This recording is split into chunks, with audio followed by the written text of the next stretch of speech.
Welcome to the Interlocutor podcast. I'm Tyrell Cameron Eskelson. My guest today is Dr. Peter Bellwood. Peter was born in Leicester, England, and studied archaeology at Cambridge. After gaining fieldwork experience in Africa, Europe, and the Middle East, Peter moved to New Zealand to study Polynesian navigation and migration. In the early 1970s, he went to Australia National University, where he worked for the remainder of his career. Peter's had a major impact on our understanding of prehistory, researching, writing, and publishing for 50 years on this topic. He's the author of a number of books. Most notable among them is a series called First Farmers, First Migrants, and First Islanders. Today he joins me from Canberra, Australia, for a discussion about his renowned career and his most recent book entitled The 5 Million Year Odyssey, The Human Journey From Ape to Agriculture. Dr. Peter Bellwood, welcome. Thank you very much for joining me today. Yes, hello. Great. So, could you take us back to your early childhood? What are your memories of growing up in post-war Leicester? Oh, well. What was yes. the city like at that time? Ago, yes, yes. Well, I was born in 1943, which is a very, very long time ago. I, like all other kids, I went to school. My father died when I was quite young. I was only 15. And I left school at 15, went to work as an apprentice for about 18 months. And then I went back to school and got through my university entrance exams. And because I sort of discovered archaeology when I was 17, and I found it to be very interesting, and decided I wanted to try and study it if I could. And I managed to get through with a scholarship to Cambridge, and here I am now, yes, many years later. So you were working as a machinist at that time when you decided? Yes, it was. I was working in a shoe machinery. It was in a factory that made machines that made shoes. I never quite understood what the machines did, but I was told to do this and do that with the machine, and I got paid £2.7 and sixpence a week for my trouble. And I went to technical college, and I'm sorry to say I found the whole thing very boring. So I was quite happy to give it up eventually. Do you remember where you what first caught your interest about archaeology that made you decide you wanted to go back to school and study for the exams to get into Cambridge and follow that career? I used to go, of course, to the local library and borrow books. And one of the books I do remember very clearly was by P.E. Cleator, called The Past in Pieces. I've still got a copy. It must date from the 1950s. It's all about Greeks and Romans and Mycenaeans and all that sort of thing, civilizations, Egyptians. And it triggered my interest. And I, of course, then went on from there. I went to Cambridge in 1963, studied archaeology and anthropology. Eventually ended up specializing in Roman and Anglo-Saxon and Iron Age archaeology. And I suppose I could have continued in that kind of career. I mean, I probably could have gone on to do a PhD. But in my final year, I read a book by Robert Suggs called The Island Civilizations of Polynesia. This was an early 1960s book. And it was quite exciting, all about these islands, miles apart, colonized by people in small boats. And I thought the whole thing sounded wonderful. And in those days, this was in 1967, it was, I just finished my bachelor degree at Cambridge in archaeology. In those days, of course, in places like Australia and New Zealand, it was quite possible to get a lecturing job at a basal level in a university without a PhD. I did a PhD eventually much later in 1980, but my first job was just with the BA honours, and I went out to the University of Auckland as a lecturer in archaeology, and I was there for 6 years. That's when I worked in Polynesia, in the Marquesas and Cook Islands and in New Zealand. And then in 1973, I joined Professor John Mulvaney, or the late Professor John Mulvaney, who founded the Department of Prehistory in what was then called the School of General Studies in ANU. So I came here in 1973 as a lecturer, teaching students, which of course I'd also been doing in New Zealand. And I've never really looked back. I still enjoy the Romans and Anglo-Saxons, but I've no real intention of switching my interest back to them. I'm quite happy Mm-hmm.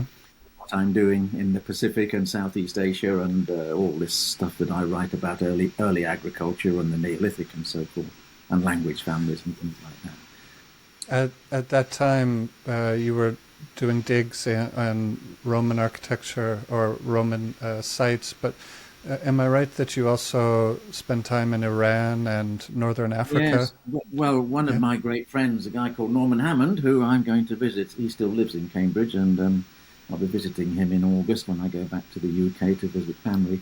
He organised an expedition to North Africa tracing a Roman road. So in 1964, with a couple of Land Rovers, 8 of us went to Libya and Tunisia, which were reasonably friendly countries in those days. I mean, Libya now, of course, is a Mm-hmm. difficult place to go to, but there were 8 of us. 7 of us are still alive, and we're having a reunion in Oxfordshire in August that I'll be going That's to great. in the UK. Yes. Uh, So, and then in 1966, I went to Iran on an excavation in Loristan province, western Iran, with Claire Goff, a London archaeologist. And after that, I emigrated to New Zealand mhm. in 1967. How long did it take to ride on a boat from England to New Zealand? That's how you got there, right? Yes, it was. I went on a ship called the Achille Lauro that sailed from Southampton in January 1967. It was later on as it became quite famous because it was hijacked, and the hijackers murdered a guy in a wheelchair. I think they pushed him overboard or something like that. Wow. And it was all quite nasty.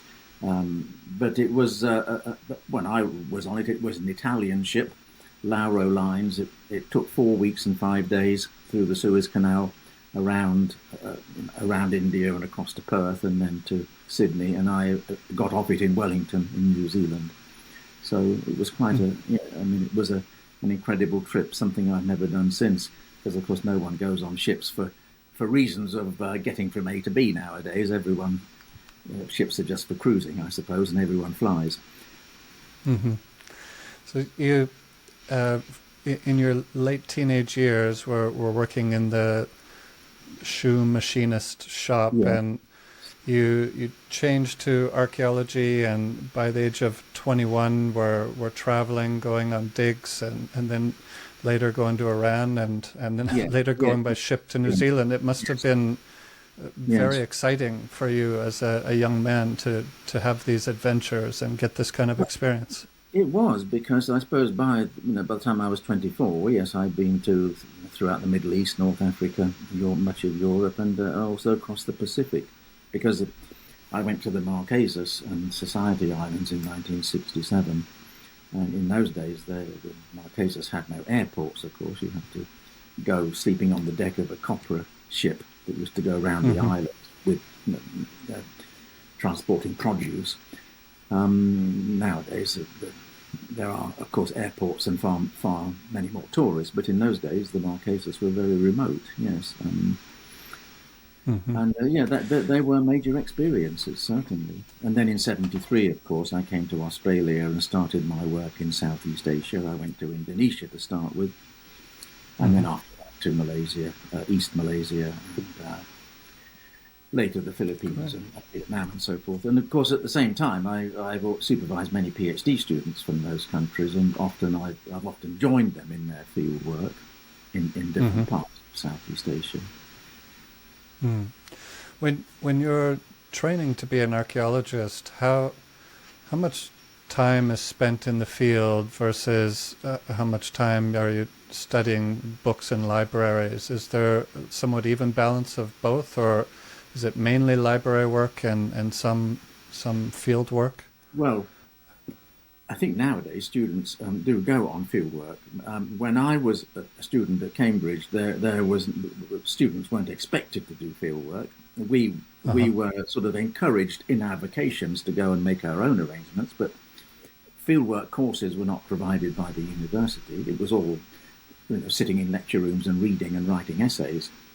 And I suppose that's what drives most students nowadays. Although I know that ANU my colleagues now, they do put on sometimes fieldwork courses for students. They take them to Southeast Asia. The students often have to pay their own way, but there have been recent fieldwork courses in Australia and in the Philippines, for instance. But yes, in my time, we had to organise ourselves, and what we used to do, of course, was to apply to the director of an excavation, and we would usually be taken on, often with some payment. I mean, I did quite a lot of work for the British, what was then called the Ministry of Works, that used to run all of the ancient monuments in Britain. I spent a year, working partly in Leicester Museum and partly on Ministry of Works sites. Ministry of Works is now part of English Heritage, who take care of places like Stonehenge and so forth. But in those days, it was the Ministry of Works. So I did quite a lot of excavation, yes, in Leicester, in Cirencester. Those, of course, are both Roman cities. All the cities that end in Cester in England are Roman. They're all Roman foundations. And interesting. So I started my career there. Most of my early excavations were in Roman sites, which are very nice to excavate because, of course, the Romans knew all about cement and concrete and brick walls and things like that. I mean, they built interesting architecture that is reasonably easy to spot and excavate. Prehistoric sites, because they don't have stone and brick architecture, can be much more difficult to interpret. So this last book that I mentioned in the introduction, the 5 Million Year Odyssey, the subtitle of this book is The Human Journey From Ape to Agriculture. So when I read this book, I got the sense that this is a culmination of what you've learned over your career, and it's been distilled into an explanation and a narrative that is accessible to the average person. I think a lot of this prehistory, archaeological evidence, these things are quite difficult, I find, to understand and keep straight. So I quite enjoyed reading through this book. Yes. I mean, it is a big topic, and I think through my career, I've gradually come to the conclusion that an awful lot of the past is dead and gone. And working out what someone had for breakfast in 5000 BC, one could just say, well, so what? I think archaeologists have to focus on questions that are relevant for the co-development of all of humanity, because we are one species today. We are a single species, not two or three. And you have to focus on things that are relevant for explaining the way the world is now. Otherwise, there's not much point in simply accumulating data about past events that have had no impact on anything since. So I've always been interested in these fairly broad questions. Where do populations come from? And I think my main interest now is in what I would call population history, which is not just archaeology. Population history, of course, populations have genes and biology. They also have languages, and they make things and have cultures and societies and so forth. So I'm interested in all of those things and trying to plot the way they've developed through, the last 5 million years. In the case of our own species, Homo sapiens, of course, we're far younger than that. Most of to take us back to the 5 million years ago, or 5-6 million years ago, when we started diverging from our common ancestor with our primate cousins. One of the things that began to distinguish our journey was bipedalism.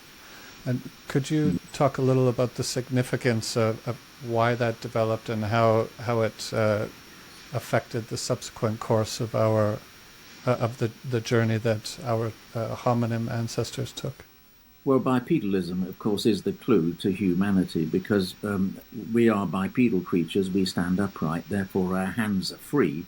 I mean, of course, Darwin and Engels and many people in the 19th century noticed this as well. It's very obvious. Humans have manipulative hands and fingers, and as I often use we can play violins. Chimpanzees would not be terribly good at playing the violin because they simply couldn't handle the thumb and finger stuff that's required, the opposability of thumbs and the other digits. So bipedalism allowed us to stand upright, move fairly. I mean, bipedal striding is in some ways a more efficient form of movement, I suppose, than much quadrupedal movement. Although I'm not a biologist, and these are things that I'm not all that familiar with. But certainly in our case, freeing the hands to manipulate tools, of course, and to hunt with using tools, cooperating with other humans. All of this gradually increased the brain size and the body size as well. Our ancestors were much smaller than we are. And eventually, by, say, 1 million years ago, there were humans walking around the Earth who were not that much different from us, maybe slightly smaller in brain size, and slightly more archaic cranial features, as anthropologists would use the term. But so yes, bipedalism is essentially what split us away from the other apes, especially chimpanzees and the bonobos of Africa, who are our closest relatives. Quite how humans became bipedal is not that obvious. I mean, clearly they became bipedal at some point while they were still living in trees, and they descended to the ground and stayed on the ground. But exactly when and how all of that happened is a matter of some guesswork. It was several million years ago, and there are very few fossils from that time span. It must have happened in sub-Saharan Africa, presumably in the tropical part of that, south of the Sahara. But there are many details that still remain unknown. One of the images that you had in your book that I thought was quite striking was the image of the recreation of the fossil Lucy. Put up again. Lucy was, if I remember correctly, 3.2 million years ago, and you juxtapose that with a hominin ancestor that was about 1 million or 1.5 million years ago, and the height difference was significant. Yes. Well, that illustration was from a colleague of mine, Wilfred Wolpoff, who wrote a book on paleoanthropology in the late 1990s. Yes, I mean, Lucy was about 3.2 meters tall. She was an Australopithecine.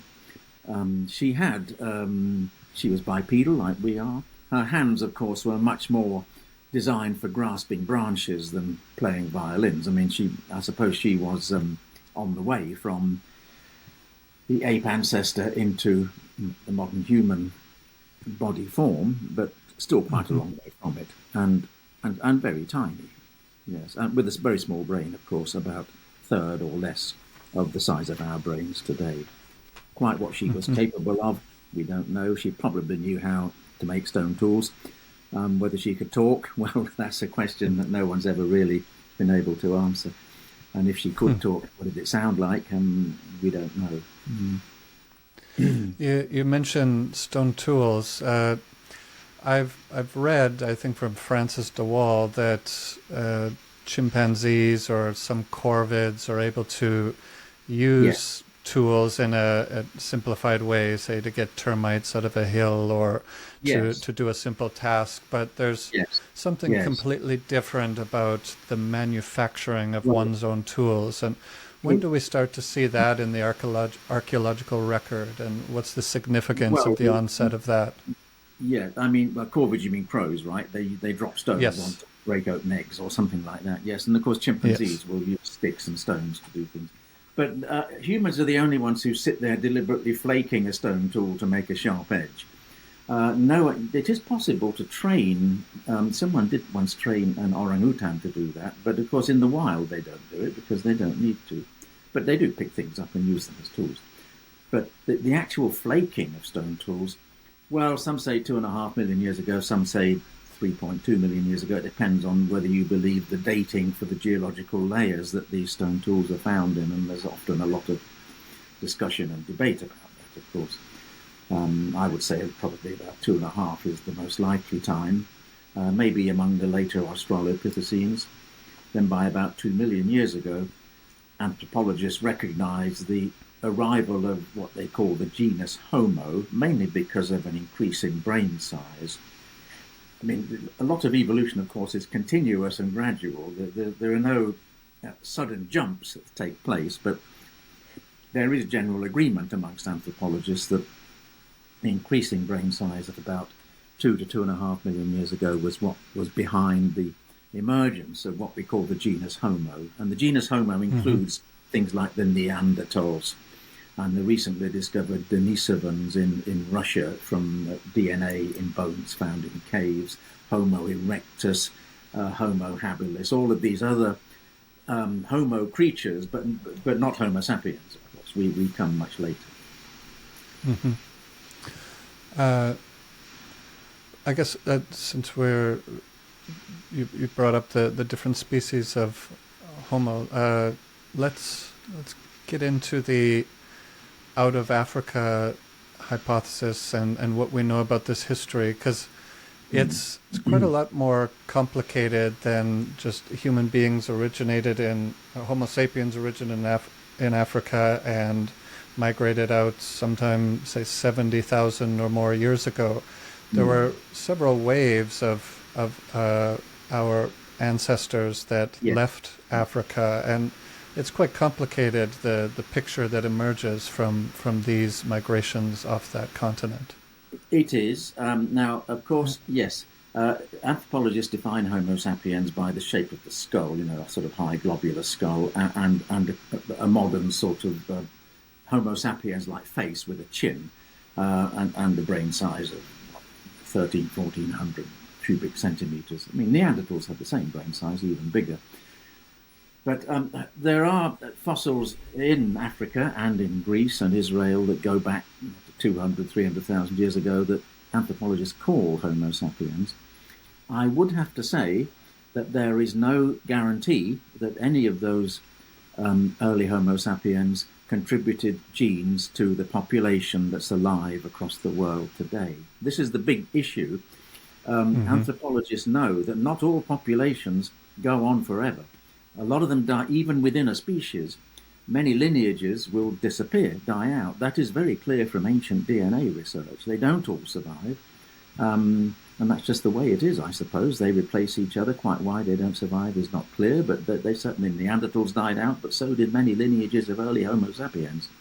So what I think is the crux here, and this is really a genetic crux, I suppose, is that I think about 50 to 55,000 years ago, not before, modern Homo sapiens left Africa and went into Arabia and Europe and Asia and so forth, and eventually about the same time, fairly soon after, through the tropics to Australia. But those individuals who left Africa all shared, well, especially in the mitochondrial DNA lineages that are different from the ones amongst the much more ancient populations whose descendants still live in Africa today. I mean, the most ancient people in the world living in their original homeland, I guess, would be people in southwestern Africa, the hunter-gatherers. I mean, so I think that out of Africa movement, the main one that gave rise to the modern populations, including, of course, many Africans, because many people from Asia went back to Africa during Neolithic times, and right through north, like Egyptians, for instance, who are of ultimately of Middle Eastern ancestry. I've lost my thread of thought here now, but that's all right. maybe I could pick up on one of the Yeah. things you mentioned. You mentioned the date 55,000 years. Yes, I've yes. I've heard that there's some recent argument that human beings have been in Australia a little bit longer than that. Yes, I know. Yeah, Do yeah. you find that evidence compelling, or No, it's do you think it's not that old? no, no. This is dating of sand grains from a cave site or a rock shelter site in northern Australia, using a method called optical luminescence. It's a geophysical method of dating grains of sand that have been buried in the ground. Hmm. In the site, there are some artifacts. The artifacts themselves can't be dated. There are no human bones. You can't date stone tools in any way. It's impossible, unless there are organic residues on them that can be dated. The date for that site was published as 65 to 53,000 years ago, a big range because these geophysical dating methods have large ranges of error. Of course, immediately the Australian media grabbed it, and everything is 65,000 years. But the other thing is that the kinds of stone tools that are found in that site have their edges ground to a sharp edge. Now, that's all very well, but everywhere else in the world, the oldest stone tools with ground edges, actually in Japan, are only about 37,000 years ago. So this is, adding 30,000 years to the date.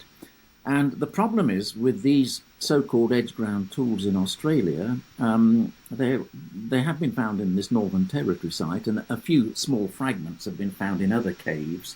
And caves are always subject to potential disturbance, redeposition of sediments, undermining by termites, all sorts of things that people write about. Often the dating can be very, very difficult.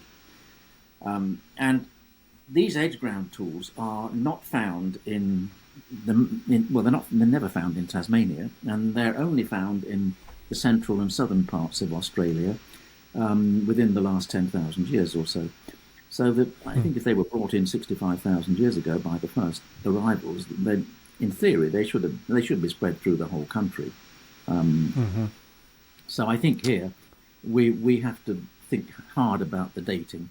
Australians, Aboriginal Australians or first Australians, have the same kind of they're within the same mitochondrial DNA grouping as the rest of the out of Africa people, in Europe and Asia. Africans have different, much deeper mitochondrial lineages, but they're not found in Australia. So I don't think these suggestions that seem to be floating around that modern humans came to Australia 70, 80,000 years ago, I am very dubious. If any hominins, or bipedal hominins, ancestral or archaic species of hominins came here, it might have been those Denisovans whose DNA has been found in a few caves in Asia. They're a very mysterious cousinly group to the Neanderthals. They're extinct like the Neanderthals, but a little bit of their DNA lives on in some modern populations in the Western Pacific. Did they ever get to Australia or New Guinea? Some people suggest it. We have no evidence whatsoever that they did, but they might have done, I suppose, to confuse the issue. It's difficult. But my own view of the whole out of Africa thing leading to the present day population of the world is that it was essentially probably, I would say, a maximum of 60,000. I think much closer to 55. And the evidence for that is genetic. You see, Europe it has an enormous amount of archaeology, thousands of archaeologists, and it's been having archaeology for 150, 200 years since caves full of stone tools were found in France and so forth. There's nothing modern human there.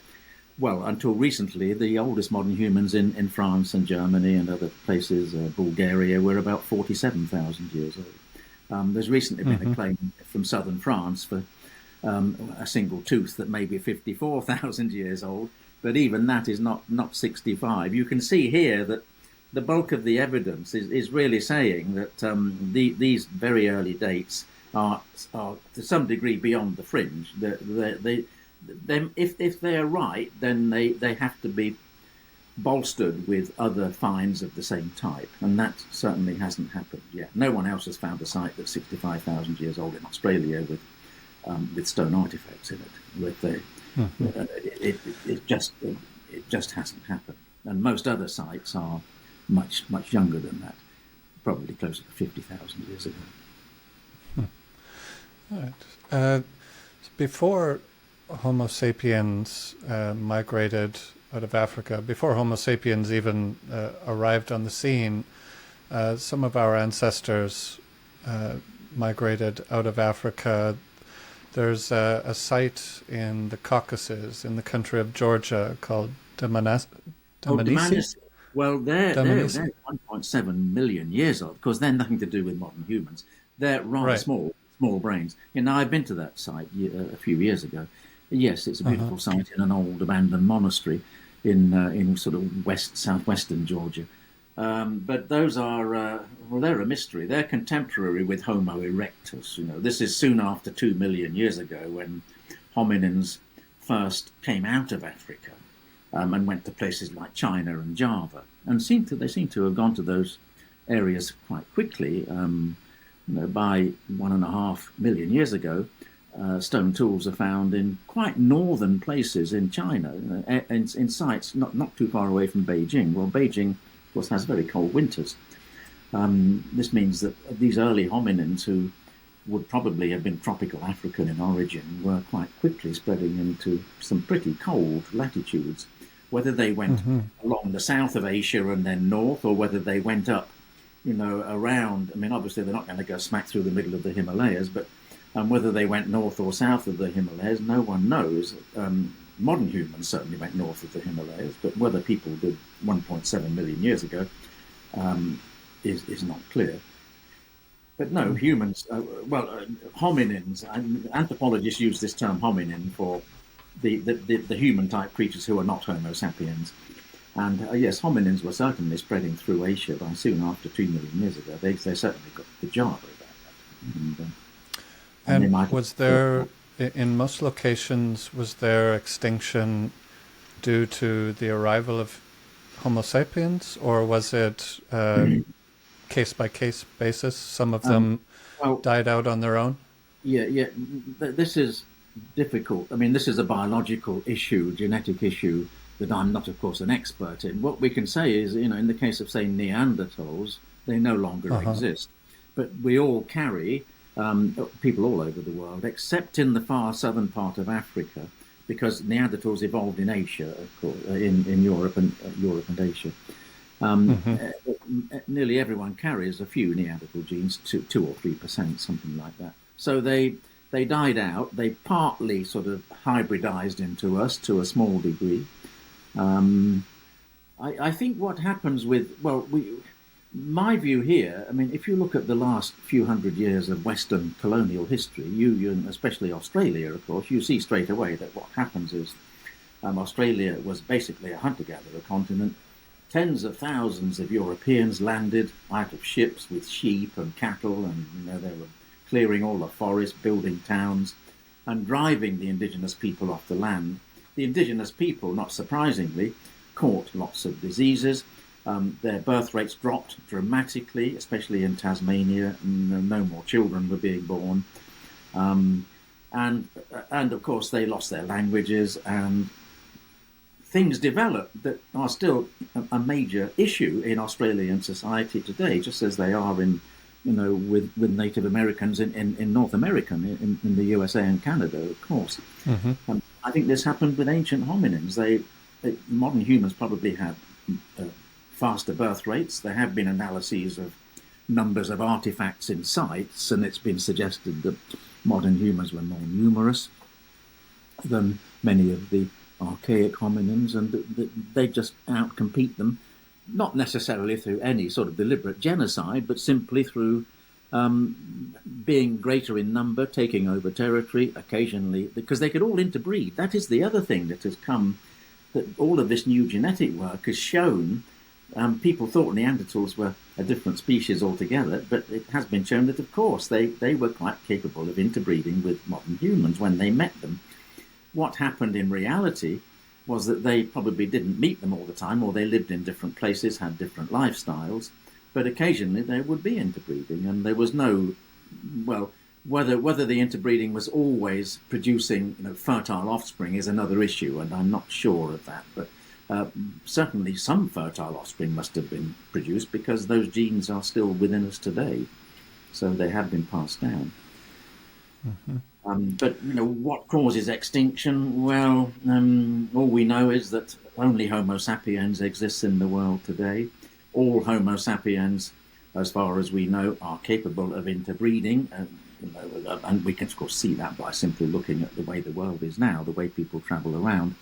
Populations are becoming much more admixed with each other than they would have been thousands of years ago, because Europeans, of course, are all over the Americas and Australia. Everything is becoming more and more mixed.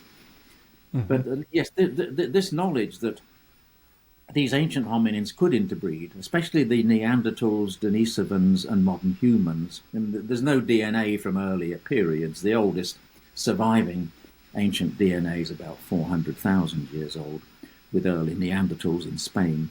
And there's been no success yet in getting DNA out of, say, the Domanici hominins or the ones in Georgia, or Homo erectus. It just doesn't survive. Mm-hmm. But it's amazing what it's told us about the degree of mixing between these species. Before we get to the agricultural period, I'm interested to ask one more question about how and when people started going to the Americas. The first people to arrive in the Americas, they went across the land bridge from the Kamchatka area to the Alaska area. Well, yes. I mean, yes. I think the idea that they might have sailed across the Pacific, I think, is a little bit excessive. It's a very long way. Yes. But they almost certainly knew about boats, because, of course, people had to use boats to get to Australia. Australia was never joined to Asia. But that's why Australia has marsupial animals. There were even during the glacial periods when sea levels were low, anyone trying to get from, let us say, Java to Australia would have to cross sea passages up to about 80 or 90 kilometres wide. How they did that, I don't know. They might have just floated on log rafts or something, or paddled, but we'll probably never know exactly how it was done. I'm sorry, what was the other question again? The first people who made it to the Americas. The Americas, they went from Alaska all the way down to Chile in quite a quick migration, right? Yes, probably just in a few hundred years. Humans, well, the first humans to reach America would have, like the first ones to reach Australia, would have found a landscape full of animals that had never been predated by bipedal creatures before. And in the USA, there are many kill sites of things like mammoths and horses and mastodons and things like that. Humans, of course, killed them in quite large numbers, and no doubt ate them. And this must have led to rapid population increase as they were spreading out through empty landscapes initially. But I'm just writing about the getting to the Americas now. The archaeology, the kinds of spearheads that they made, archaeologists call them bifacial points and microblades and stemmed points and things like that. They're all paralleled, of course, up the northeastern coastline of Asia. And the place that I think is now becoming more popular as the driver of getting to the Americas is not Bering Strait itself. That was cold, even when it was dry land, the land bridge. It was a cold and not densely inhabited place. The place that I think was most densely inhabited during the last glacial maximum, as it's called, about 20,000 years ago, when much of Northeast Asia was abandoned because it was extremely cold, was Japan. Japan is a very rich country. It has warm currents coming up from the south. It has a very dense archaeological record. It was first settled about 40,000 years ago from adjacent Asia, of course.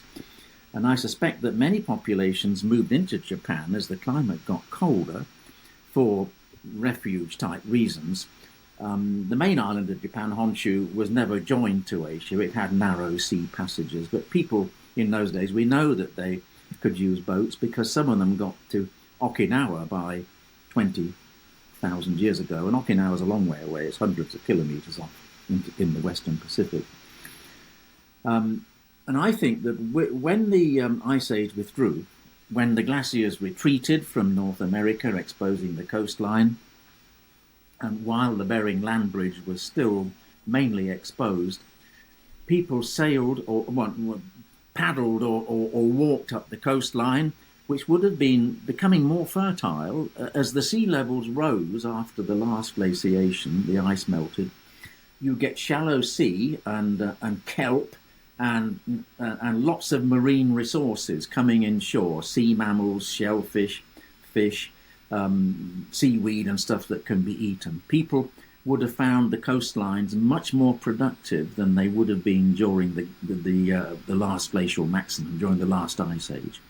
So as the ice age retreated, I think populations from the general region of Japan or Kamchatka, somewhere between northern Japan and Kamchatka, maybe Hokkaido is often pointed to as a potential source for this, partly because the stone tools found in Hokkaido are very similar to many of the oldest American ones, especially a little thing called a stemmed point that's found quite widely in the western side of the USA, down the Pacific coastline.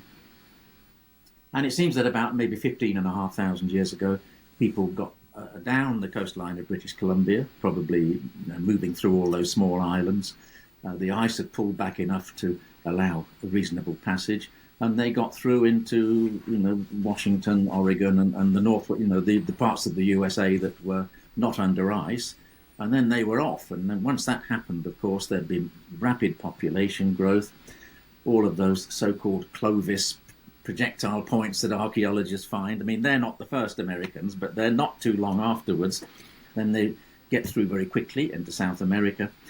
And by 14,500 years ago, they were right down at the southern tip somewhere in southern Chile. So they moved fast. And I think they increased their populations quickly. They were very successful. And the American archaeological record, of course, is much richer than the first Australian archaeological record because it's so much younger. It's 15,500 as opposed to 50,000 years ago. Mm-hmm. And of course, the USA has a much larger population, much more archaeological research, so we know a lot more about it.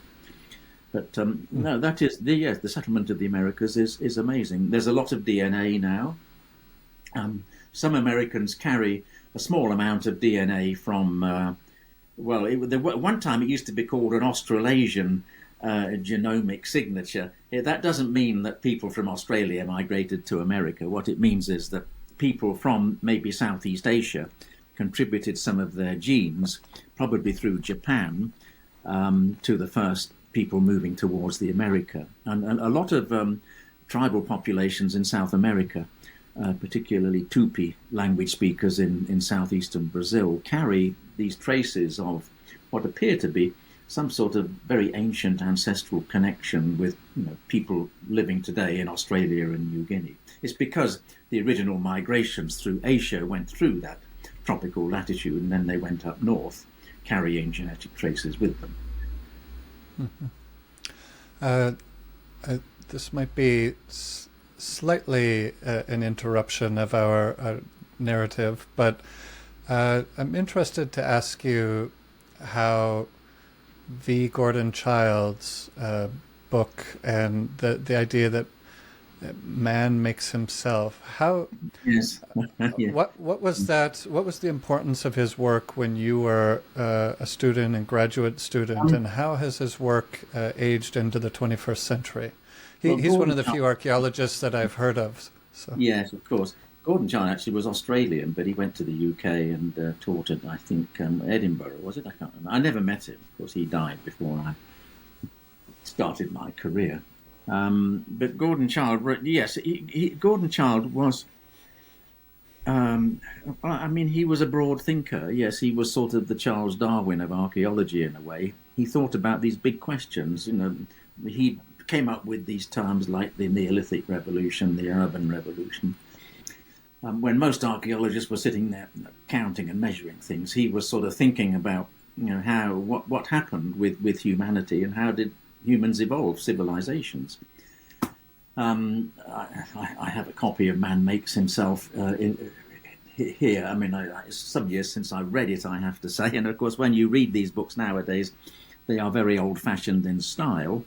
There was a great deal that Gordon Childe didn't know about. One of them, of course, being DNA. Mm-hmm. Obviously, there was no such thing in his day. But he was very good at putting two and two together. And I still think Childe was right. One of his ideas was about the importance of agriculture, inventing farming.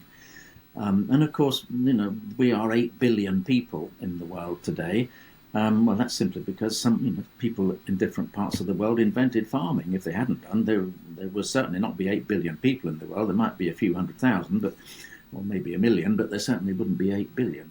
So everything that we think of as human creation of human civilization is founded really on agricultural production. That doesn't mean to say that hunters and gatherers don't contribute anything, but they don't contribute huge populations, put it that way. They might contribute other things, but the huge populations are a result of what Childe called the Neolithic Revolution. Yes, I read Childe as a student. He was, he wrote the most accessible book about the prehistory of Britain and Europe. He always focused on Europe and the Middle East in his writings. He never wrote about the Americas or Australia. I suppose those things never really interested him. He was really concerned only with what we might call, the rise of Western civilization. But people don't quote him. The only other archaeologist who I've read was a man named Colin Renfrew. And yes. I learned from your book that the two of you compiled evidence in the 1980s and developed a theory, and I just need to have a look at my notes to make sure I say this correctly. You combined evidence into a theory called the farming language dispersal hypothesis. Could you talk about that time a little bit in the 1980s and why you were both converging on this idea? Yes. Well, I knew Colin when I was a student. Colin was doing a PhD when I was an undergraduate, but I didn't know him through this channel. This was much later. When I went to New Zealand and later Australia, of course, I started research on the Austronesian-speaking people, Polynesians, Malaysians, Filipinos, so forth. And I began to realize that the main driving force behind their migrations had been what I call food production or agriculture. They weren't just hunting and gathering. You couldn't do that on small Pacific islands. You have to bring with you crops and animals that you can transplant into a new landscape and grow them, harvest them, and that allows the population to increase. And I worked on this through the 70s and 80s. By about 1980, I was beginning to think about other language families like the Indo-European one that includes English and comes from the Middle East, and ones in the Americas and so forth. And I realized that when farming did develop, the population grew quite dramatically, rapidly, very rapidly. Populations were probably doubling every generation in many cases. And towns and cities were being founded, and this led to a great deal of migration, even in historical times. When we think about the Anglo-Saxons going to Britain after the end of the Roman Empire, they were essentially agricultural migrants. They were looking for land. They founded thousands of villages that are still there all over England today with their Anglo-Saxon place names. They didn't go and live in the Roman cities. They were sort of partially abandoned. So this kind of agricultural migration has been a major through history. And of course, the whole of the colonial era, why did Europeans go to North America and Australia and New Zealand and conquer them and settle? Well, there are all sorts of political reasons, of course, trying to get there first and all that kind of thing. But the real reason, if you look at Australia and the USA, is that they wanted land for their populations to settle. And they did, by the tens of thousands. And that is to me, that's the main thing. trying to beat the French or something to putting the flag in Australia, to me, is totally irrelevant. That's got nothing to do with it. And I mean, the Spanish in the Americas, and people think they were all trying to convert the main reasons were conversion to Christianity and stealing all the gold. Well, they were quite important, but the main reason, I think, was essentially establishing an agricultural landscape where, of course, they could force the local people to labour and produce masses of wealth from the land, which eventually led to slavery and all sorts of very unpleasant things. But land really was the main driver behind it. So the agricultural revolution had a major impact. And I was realising this in about the 1980s. Yes, it was the Austronesians who got me onto it, because I began to think, why did they sail all that way? Of course they had boats and sails. Of course they did. That's irrelevant. That goes without saying. But the economic factors were, I think, this need for new land. They had a lot of excess people, and people were always looking for somewhere else to go and live. And Colin was doing the same. Colin Renfrew was doing the same kind of research in Europe on the Indo-Europeans. He wrote a famous book in 1987 suggesting that all of the Indo-European languages, including English, and Sanskrit, and Greek, and Latin, and so forth, Persian, all came out of the Middle East, well, essentially Turkey, what is Turkey nowadays, Anatolia to historians, and spread through Europe in Neolithic times with early farming. I think he was right, and we then got together and organised a conference in Cambridge about this, and Colin has, I think, gone on to other things now. He doesn't seem to write so much about this. I haven't seen him for a few years, but whether he's still interested in this topic, I don't know. I certainly am. I think it still works very well. The concept, what was it, language farming dispersal hypothesis? Yes, Colin invented that term. I've just tended to call it the early farming dispersal hypothesis, because that essentially is what it's about. But the other thing, of course, that comes up here is that people who are migrating will carry languages. The languages get carried by the people who speak them. Languages, to me, I see very little historical evidence that languages just spread by themselves for no reason. Now, we know that people nowadays, many people in the world speak English for various reasons, and they speak it with varying degrees of competence. But the reason why English spread in the USA, let's say, or Canada or Australia, is not because the Aboriginal population suddenly decided to learn English, but because tens of thousands of people who spoke English natively migrated there and settled down, and then, of course, the language got stuck in place. Alfred Crosby, Ecological Imperialism, that was a very good book written about this topic, about the colonial era. And Nicholas Ostler, Empires of the Word, studying the history of languages. Most major language spread is through the settlement of the native speakers of the language concerned, rather than by secondary learning on the part of another population.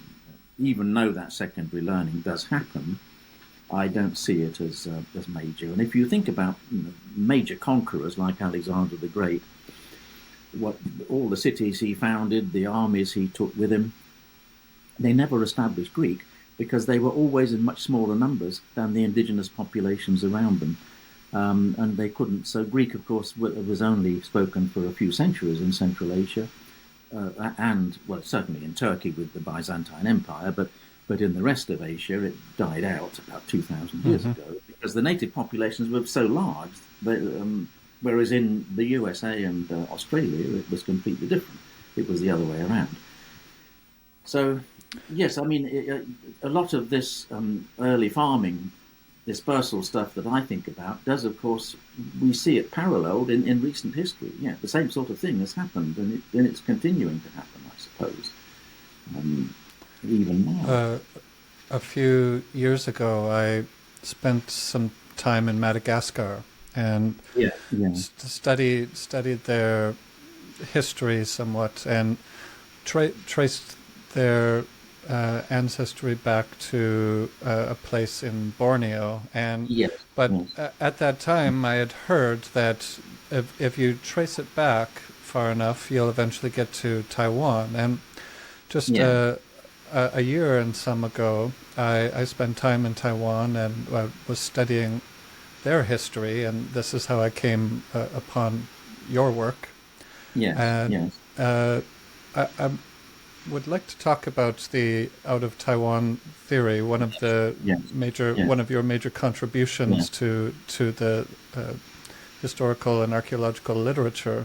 yeah, And perhaps we could start with an overview of uh, what's called Proto-Austronesian and how they came to yes, Taiwan, and from Taiwan certain things developed, and over the next, say, 2 to 3,000 years, they ended up populating between Madagascar and Hawaii and hundreds of yeah. islands in That's right. between. Yeah, yeah. The whole, and New Zealand, of course. Yeah, the whole of Polynesia. Yeah. Well, okay. Now, yes, I of course came into this through the archaeology. I mean, back in the 70s, I began to realise that the Polynesian, the kind of stone axes they were making and so forth. You follow them back, and I wasn't the first. People were noticing this in the 1920s and 30s. People called ethnologists, who don't exist much anymore, but they were comparing, ethnographic tribes and so forth and their material culture. And it was pretty obvious that things were, well, mainly coming out of China. And I mean, now let's just get one thing. Well, I got it from the archaeology, but at the same time, I had a good colleague, Robert Blust, who died a few years ago, a linguist, who made the Mm-hmm. same point. Linguistically, Taiwan is the homeland of what linguists call Proto-Austronesian. Now, I must get one thing straight here. Proto-Austronesian is not a beginning. It is as far back as linguists can trace, comparing and reconstructing, from the languages that survive today. Nobody ever sat down and invented Proto-Austronesian. What happened in reality was that Proto-Austronesian, or some predecessor, was spoken in adjacent parts of China, Fujian and Guangdong provinces, and then spread into Taiwan. Meanwhile, in China, the Chinese conquered from the middle of China to the south 2,000 years ago with the Qin and Han dynasties. And of course, they oversettled all of these indigenous populations, especially any who might have been ancestral to Austronesians. There are no Austronesian languages in China. There are a very large number of what we might call Thai or Kra-Dai languages, which are related to Austronesian. They seem to be the people who stayed behind in China and who survived the Chinese expansion, and who, of course, still form many millions of people in the southern Chinese provinces like Guangxi and Yunnan today.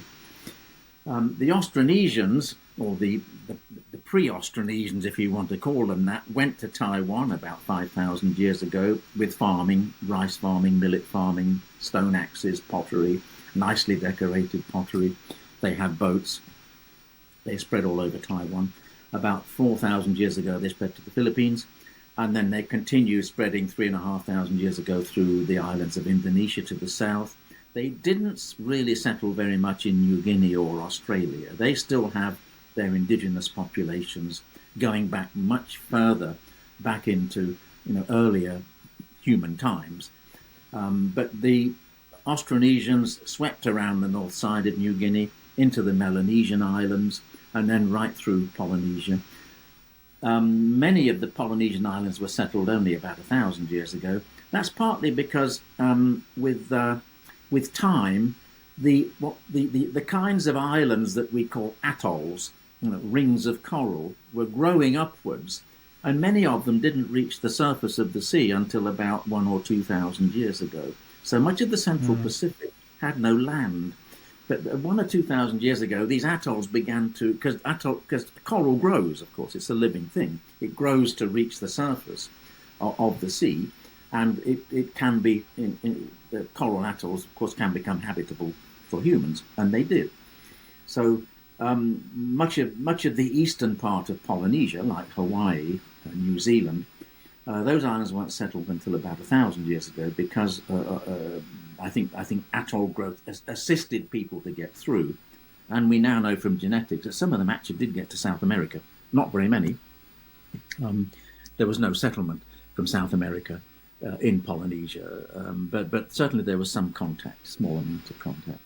So going back to Taiwan, yes, I mean it is the it's not the total source, but it is a very distinct source that linguists and archaeologists can trace for the ancestral Austronesians with their food-producing and Neolithic material culture.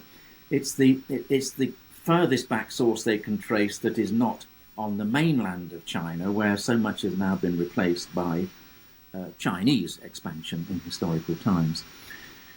And now, of course, the DNA, again, ancient DNA, is telling us quite remarkable things. One of the most remarkable things recently is that the first Austronesian-speaking peoples were from southern China and Taiwan, and they spread right through into Polynesia. But about 2,500 years ago, many New Guinea populations, especially in islands to the northeast of New Guinea, like New Ireland and New Britain, they are indigenous Melanesian people, Papuan people, related to Aboriginal Australians. They developed agriculture, and they also began to spread into the Melanesian islands like Vanuatu and New Caledonia and Fiji. And they replaced much of this earlier sort of Taiwan-China-based population, replaced them genetically, adopted their languages, because the early Austronesian migrants probably spoke dialects of one single language over vast areas. These Papuan populations, whose ancestors have been in New Guinea for 50,000 years, spoke many quite different languages, and they probably adopted the Austronesian ones as lingua francas, languages that could be spoken over very wide areas by many different people. And that is why one of the great mysteries of the Pacific, Captain Cook and all of his friends in the 18th century noticed this, the populations who lived east of New Guinea in Vanuatu, New Caledonia, Fiji, were very different biologically from the Polynesians of Hawaii and New Zealand and Filipinos, but they also realized that they were speaking closely related languages because they used to collect lists of words to make themselves understood. Well, now we can explain that genetically. Yes, there was this, the first expansion came from Taiwan and went right through the Pacific, but there was then this very important second one that came out of the eastern part of the islands to the east of New Guinea and spread through the Melanesian islands later, leading to a lot of genetic replacement and also language change as well from the indigenous Papuan languages into the more widespread Austronesian ones. So it's all become complex and interesting in recent years. Do you think that speaks to the success of some of the cultural aspects that the Austronesians had, perhaps to do with agriculture or sailing techniques, things like that? Sailing, I think, had a lot to do with it. Now, New Guinea does have many archaeologists, I think, have found good evidence that the New Guinea highlands were developing their own agriculture before Austronesians arrived. That is of yam and sugar cane and banana especially. No cereals and not pigs and dogs. Pigs and dogs came in much later. Austronesians brought them in. But yes, it could be that. But Austronesian navigation, they're probably the people who built the boats and invented the outrigger, the double canoe, the use of a sail, and all that kind of thing. Yes, and once Papuan populations, who probably didn't make very good boats beforehand, once they got their hands on these kind of boats, and these sort of boats, of course, also spread into northern Australia, the Cape York Peninsula. People there were making outrigger canoes that they probably borrowed from Austronesian-speaking groups further north in the eastern part of New Guinea. Yes, so the Austronesian knowledge may have been of how to build a boat, good boats that they could sail hundreds or thousands of kilometres on. But the New Guinea populations, I think they probably did know about food production. But the Austronesians, they brought in things like pigs and dogs. Now, pigs are a very important animal, and chickens. Those are important food animals that were brought by the Austronesian-speaking populations from Southeast Asia, and I'm sure they made a big difference to the level of agricultural production, especially for the New Guinea populations. So in this odyssey that we've taken over this past 5 million years from ape to Homo sapiens and agriculture, I want to end on a topic about why we study human beings and our history in this way. And this is something that you write about in the book. Yes.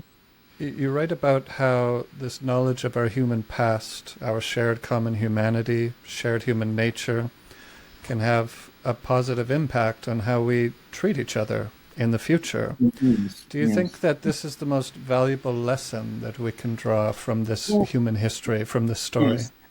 I mean, I'm not a philosopher when I look back, look at sort of the world of anthropology, you realize that most human societies, including our own, people have religions. Well, if you think, what is a religion?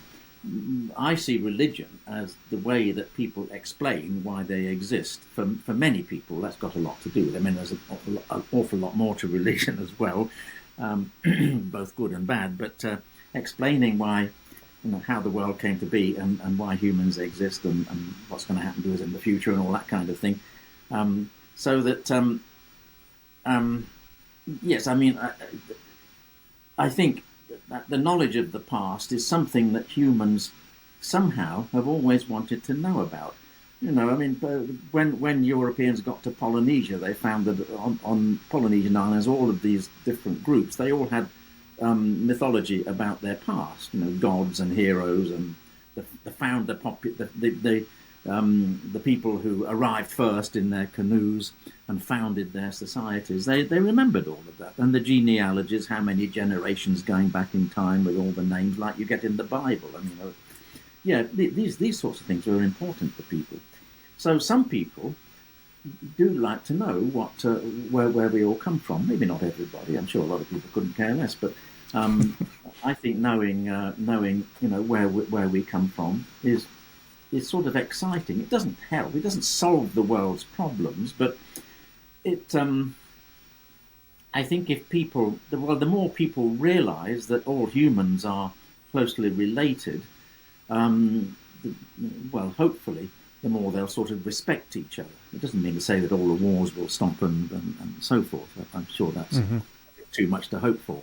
But certainly respecting other cultures. And I think in Australia, I can see that since I've been here, when I came to Australia, the concept of Aboriginal Australia was sort of always in the background. It was never in any history books, and kids didn't learn about it at school, and the languages were dying out, and they didn't have votes and that sort of thing. Now, of course, Aboriginal Australia is an immense topic of debate in Australia, for good or bad, and there are many good and bad points in what is going on. But recently there was a vote about putting an Aboriginal presence in the Constitution, or at least having it's called The Voice, having a body that can advise Parliament about Aboriginal issues. Unfortunately, the Australian population at large, they didn't vote for it. Obviously, there are many people still in Australia who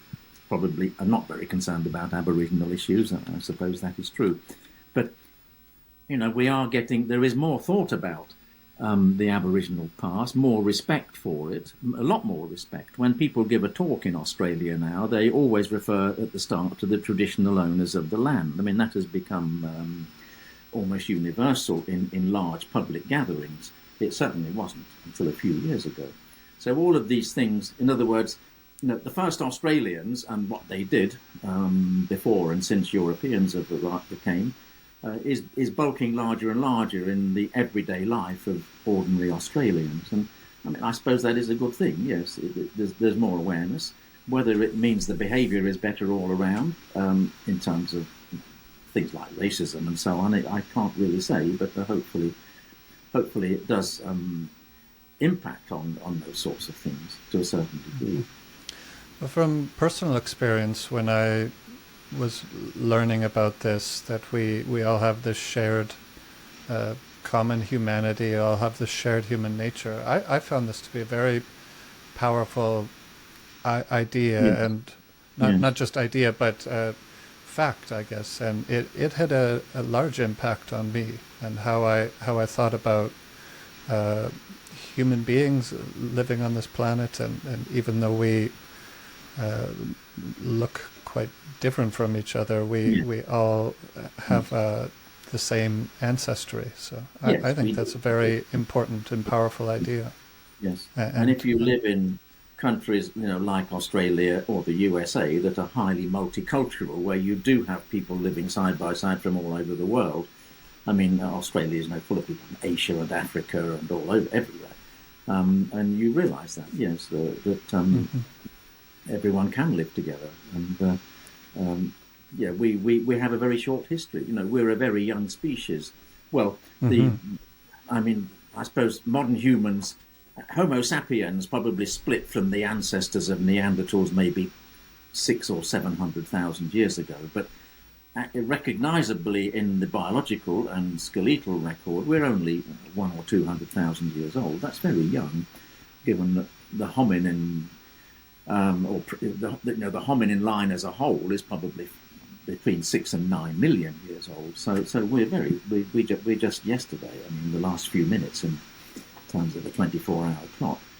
mhm. Yeah, so where it's all going to go to, I have no idea.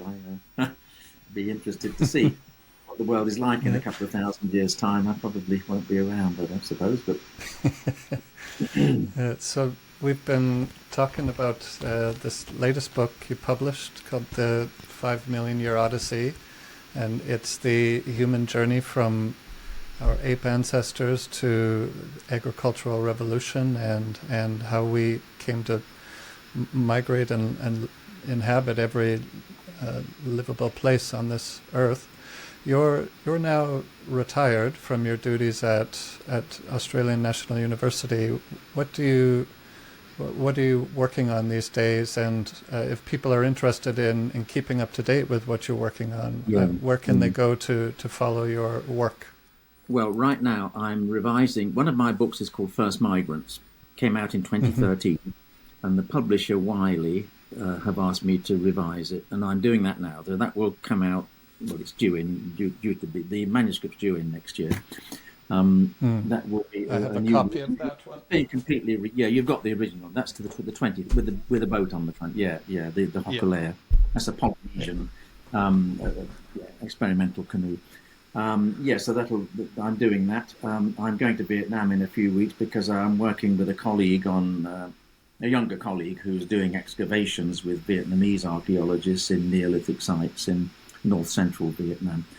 Um, I mean, I've now turned 80, so I no longer go around digging large excavations, but I'll go and visit Hmm. the project and look at the material that's found. And Mm. well, that's it for now. Yes, and I ride a bicycle and do the garden and keep going. Yes, try and That's keep fit. great. My motto. Yes, that's very important. Yes, spending time on Uh, keeping fit. Um, and I shall keep on going for as long as I can. My university is very good to me. They allow me to keep an office and access to email and all that sort of thing, all of the usual facilities that university staff have. yeah. So I'm very grateful for that, since I'm an emeritus professor. Great. So I can keep on working for as long as I can. And my main aim now is to sort of try to keep up with the world of humanity. There's now so much of it. The rate of Hmm. publication now, when you bring in all the DNA and the linguistics, but especially the DNA, ancient DNA and modern, comparative modern DNA, is producing really the bulk of the relevant publication nowadays when it comes to interpreting human population history. And that is quite very complex stuff. It can be quite difficult to keep up with, but it's well worthwhile trying. Mm. Great. Well, Okay. it's been a pleasure to speak with you today, Dr. Bellwood. I Yes. really appreciate your time. Thank you very Well, thank much. you very much for asking me, and I hope the audience found it interesting, and all the best. Yes.